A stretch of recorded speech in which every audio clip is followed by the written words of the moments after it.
Bueno, estamos na casa natal de Uxío. Uxío naceu no ano 1930, naceu nesta casa, que era unha casa forte labrega, nun momento que xa empezaba a cambiar, non, o proceso económico nas zonas de montaña, e sobre todo, pois, quizá iso que é moi importante da biografía de Uxío é que a súa infancia correu durante a Guerra Civil. En Madrid, e nos sucesivos estudios, descubre o que se nos foi expropiado polo fascismo, que foi non só a nosa literatura, sino a historia da nosa terra, non? Entonces, claro, ata automáticamente pois, colle unha gran sensibilidade sobre a conservación e promoción da súa identidade e escribe un libro que se considera a renovación da poesía galega. Sí, Os Eidos é un libro que recolle as palabras e as verbas dunha terra que é habitada, non? Que non é só unha natureza salvaxe, senón que é unha terra plena e habitada por unha comunidade, como unha caixa de resistencia.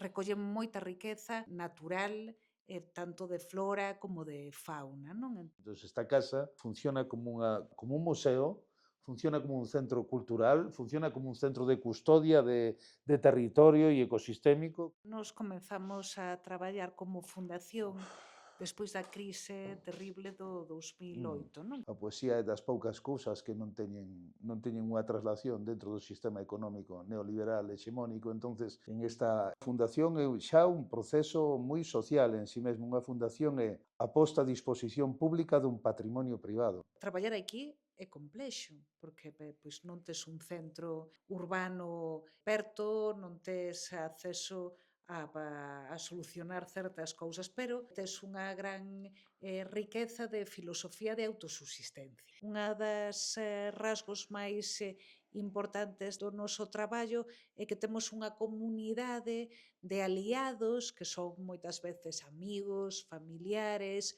socios. Nosa riqueza natural, unha das cousas máis interesantes que ten, non é unha riqueza natural virgen, sino que é unha riqueza natural que creou o ser humano durante milenios de cultura campesiña. A súa beleza natural non é tanta como a que é un territorio antropizado donde se pode ver como operou a cultura campesiña, que era unha cultura sustentable durante séculos. Somos tamén unha das maiores reservas farmacolóxicas do noroeste peninsular e somos quizáis un dos últimos territorios onde o mundo agrario non cambiou os seus procesos de relación ata que desapareceron os labregos nestas últimas décadas desde o Neolítico.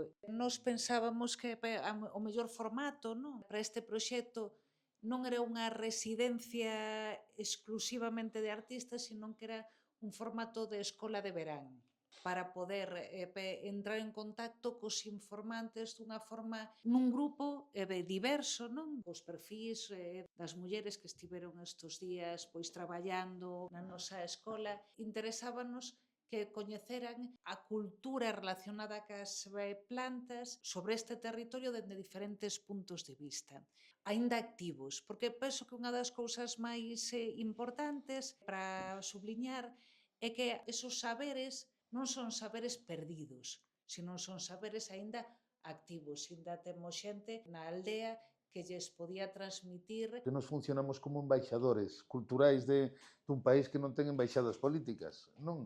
Entón, traemos a moita xente aquí e ademais sabemos que o Galicia é un especial, é o noso país, pero sabemos que o Courel é un sitio moi especial e por eso tamén lles damos moita liberdade, moitas veces se poden sentir en un caos e tal, porque temos que ternos non só axudalos, sino ter respeto sobre o seu proceso de pensamento. Quizáis a xeración do meu pai, a poesía foi unha forma de resistencia contra o fascismo e contra a desaparición do mundo agrario. A palabra verdadeira, a palabra libre, sempre ten que ser resistente e resistente normalmente contra o poder. O pensamento poético é a única forma de innovación non racional que existe, non racional no sentido de non subalternizada, de non esclavizada e de non sometida a ningún outro poder, ou seja que a poesía é a única forma de liberdade que existe.